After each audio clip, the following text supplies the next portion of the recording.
স্বাধীনতা এই শব্দটি কি করে আমাদের হলো? কবি নির্মলেন্দু গুণের লেখা এই কবিতাটি আমি পড়ছি এখন। একটি কবিতা লেখা হবে, তার জন্য অপেক্ষার উত্তেজনা নিয়ে লক্ষ লক্ষ উন্মত্ত অধীর ব্যাকুল বিদ্রোহী শ্রোতা বসে আছে ভোর থেকে জনসমুদ্রের উদ্যান সৈকতে। কখন আসবে কবি?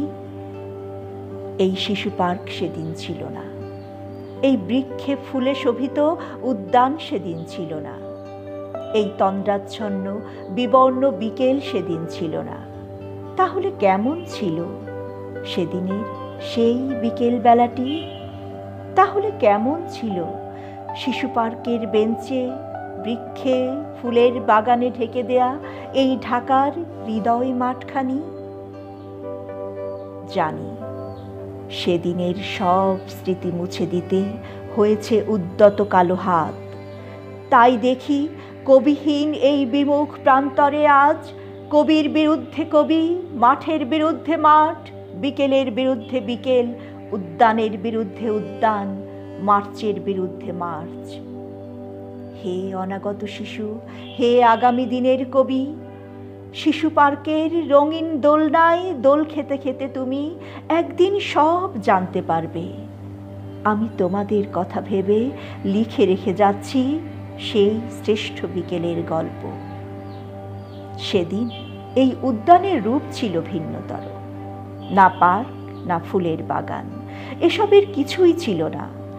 শুধু একখণ্ড অখণ্ড আকাশ যেরকম, সেরকম দিগন্ত প্লাবিত ধুধু মাঠ ছিল দুর্বাদলে ঢাকা, সবুজে সবুজময়। আমাদের স্বাধীনতা প্রিয় প্রাণের সবুজ এসে মিশেছিল এই ধুধু মাঠের সবুজে। কপালে কবজিতে লাল শালু বেঁধে এই মাঠে ছুটে এসেছিল কারখানা থেকে লোহার শ্রমিক, লাঙল জোয়াল কাঁধে এসেছিল ঝাঁক বেঁধে উলঙ্গ কৃষক, পুলিশের অস্ত্র কেড়ে নিয়ে এসেছিল প্রদীপ্ত যুবক। হাতের মুঠোয় মৃত্যু, চোখে স্বপ্ন নিয়ে এসেছিল মধ্যবিত্ত, নিম্ন মধ্যবিত্ত, করুণ কেরানি, নারী, বৃদ্ধ, বেশ্যা, ভবঘুরে আর তোমাদের মতো শিশু পাতা কুড়ানিরা দল বেঁধে। একটি কবিতা লেখা হবে, তার জন্য সে কি ব্যাকুল প্রতীক্ষা মানুষের। কখন আসবে কবি, কখন আসবে কবি?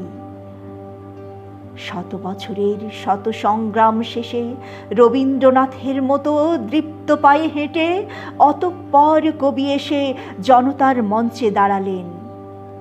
তখন পলকে দারুণ ঝলকে তরিতে উঠিল জল, হৃদয়ে লাগিল দোলা, জনসমুদ্রে জাগিল জোয়ার, সকল দুয়ার খোলা। কে রোধে তাহার বজ্রকণ্ঠ বাণী? গণসূর্যের মঞ্চ কাঁপিয়ে কবি শোনালেন তার অমর কবিতাখানি। এবারের সংগ্রাম মুক্তির সংগ্রাম, এবারের সংগ্রাম স্বাধীনতার সংগ্রাম। সেই থেকে স্বাধীনতা শব্দটি আমাদের।